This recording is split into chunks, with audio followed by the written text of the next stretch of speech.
From the day that President Duarte was elected in a free election to this day, El Salvador has been a democracy. That's a fabulous achievement.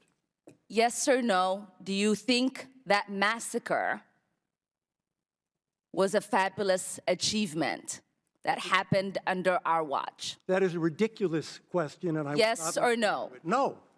I will Chairman, take that as a yes. I am not going to respond to that kind of... If I were Elliott Abrams, I'd be asking one simple question.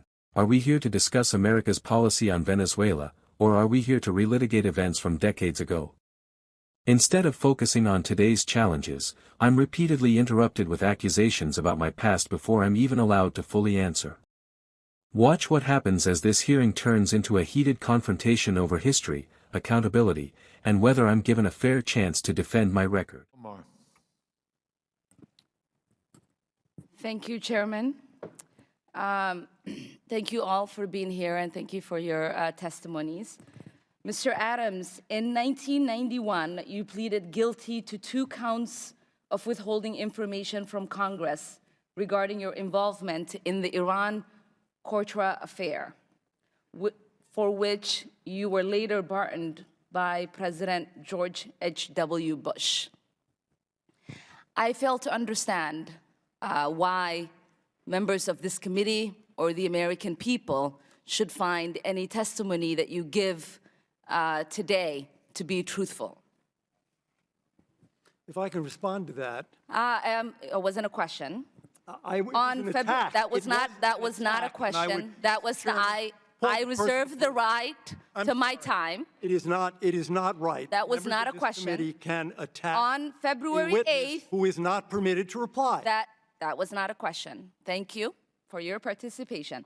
On February 8th, 1982, you testified before the Senate Foreign Relations Committee about U.S. policy in El Salvador. In that hearing, you dismissed as communist propaganda report about the massacre of El Mozote, in which more than 800 civilians, including children as young as 2 years old, were brutally murdered by U.S.-trained troops. During that massacre, some of those troops bragged about raping a 12-year-old girl before they killed them. Girls before they killed them. You later said that the U.S. policy in El Salvador was a fabulous achievement. Yes or no, do you still think so? From the day that President Duarte was elected in a free election to this day, El Salvador has been a democracy. That's a fabulous achievement. Yes or no, do you think that massacre was a fabulous achievement that happened under our watch? That is a ridiculous question, and I yes or no? No. I will take that as a yes. I am not going to respond to that kind of personal attack, which is not a question. Yes or no, would you support an armed faction within Venezuela that engages in war crimes, crimes against humanity or genocide, if you believe they were serving U.S. interest, as you did in Guatemala, El Salvador, and Nicaragua?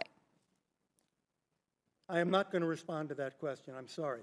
I don't think this entire line of questioning is meant to be real questions, and so I will not reply. Whether under your watch, a genocide will take place, and you will look the other way because American interests were being upheld, is a fair question.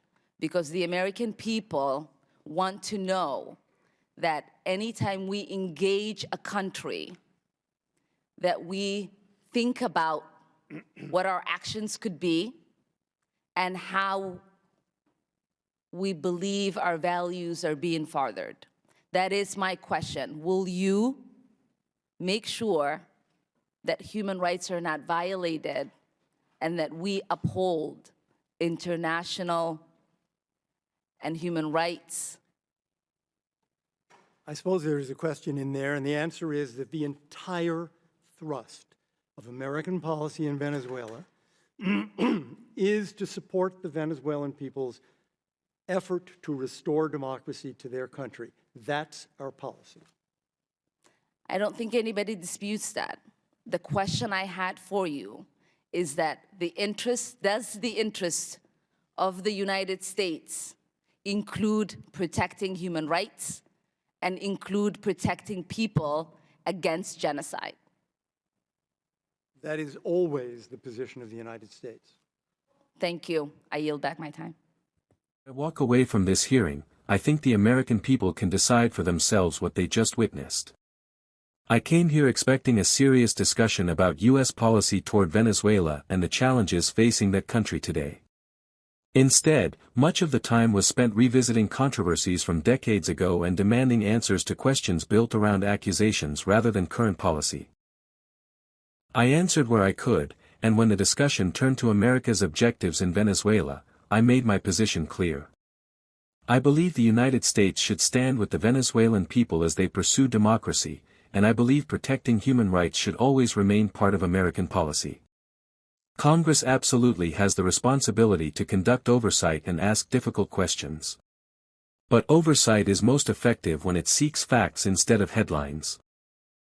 Americans deserve hearings that help them understand today's challenges and tomorrow's decisions, not just yesterday's political battles.